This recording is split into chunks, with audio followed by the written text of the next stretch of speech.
thought that computers in general, and technology in general, makes for great communication devices.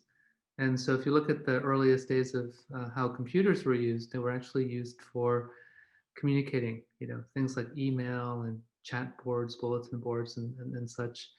And, we've evolved since then, from those, let's say, more basic forms of communication to things that are, more advanced and sophisticated, these days with video and so forth. And one of the reasons for kind of going to the next level in terms of building social networks and professional networks and communities is that once people have the opportunity to communicate, it's really important to help them connect and help them to discover one another. And so that brings in a whole new level of tools and opportunities to enable people to, come together and use these, fabulous devices that we have to communicate and work things out with one another. And the events are really a manifestation of that. They're moving online, they're becoming virtual, and events are really a way for people to come together and to connect with one another. And so it really is part of this kind of evolution of taking computers and making them into very effective communication tools for all of us.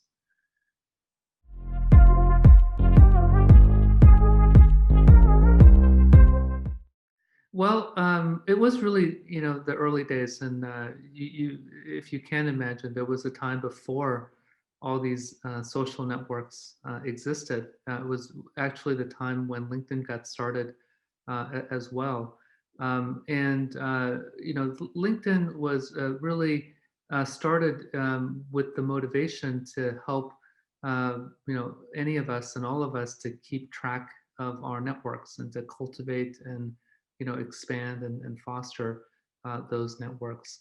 And so it had a particular approach to, communities.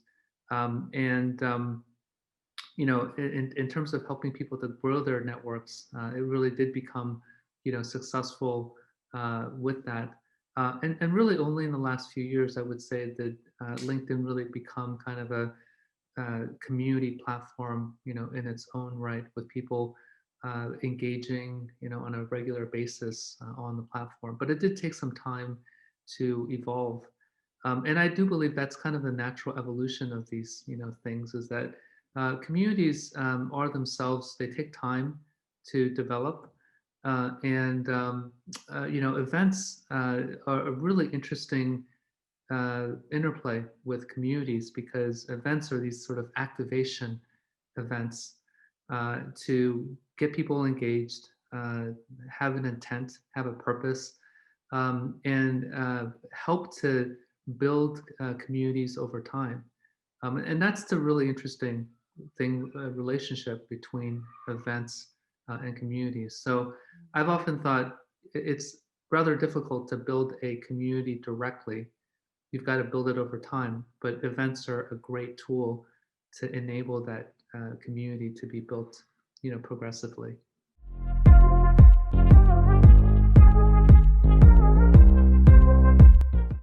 I certainly think so. I mean, the exciting thing is that so many of the uh, formats and models that have existed for so long in the live event space can really be adapted and enhanced online. So now getting people to, come to an event, selling tickets, securing sponsorships, having exhibitors, walk through a virtual exhibit floor. And those are things that are, very exciting possibilities that can be translated into the virtual, realm. And I would argue not just merely translated directly, uh, but extended in ways, because one of the advantages of virtual is that you don't have the limitation of time and location. And so being able to reach a much greater audience is, I think, the um, opportunity for these virtual experiences. And then, of course, the things that I mentioned are all monetizable aspects of events. And so, in the ways that they can be monetized in the live space, they can be monetized, in the virtual space as well.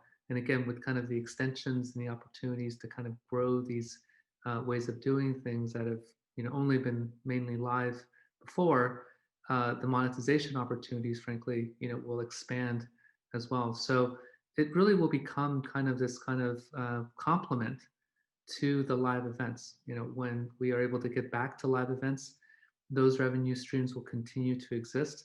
But I really see the virtual approaches as really an extension, an additional revenue stream that event organizations can really capitalize on.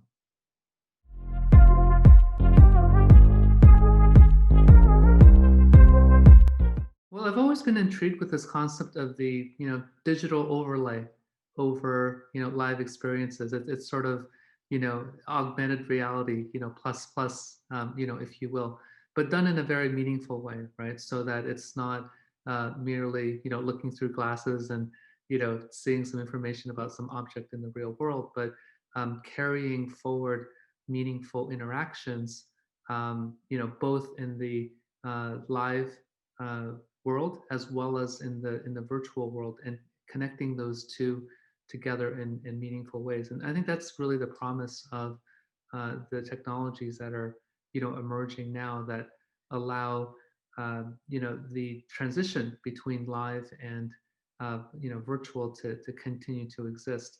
And it's really kind of this continuum that we want to manage, right? So we have right now this kind of white space in between events that organizers really want to fill. Right now, it's sort of a dead space without engagement, and that's where the digital tools can come in and fill and provide that continuity between events. At the same time, these tools can continue to exist when a live event is happening, and really kind of be that digital overlay that gives people greater ability to kind of navigate, if you will, a live event, using this digital medium. So to the extent that attendees and delegates can continue to be engaged in this digital medium, well, they never leave you, right? And I think that's the exciting thing about it, and that's the thing that we all want to have, with these experiences as organizers.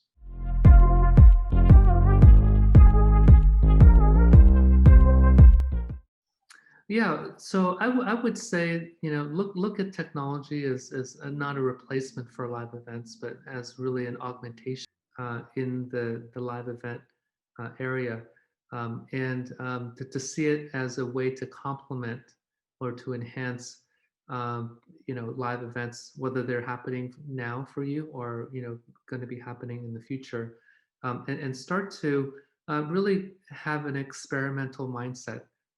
You know, try out this technology, try out these platforms, try to really work on building or starting to build those communities that we've always talked about.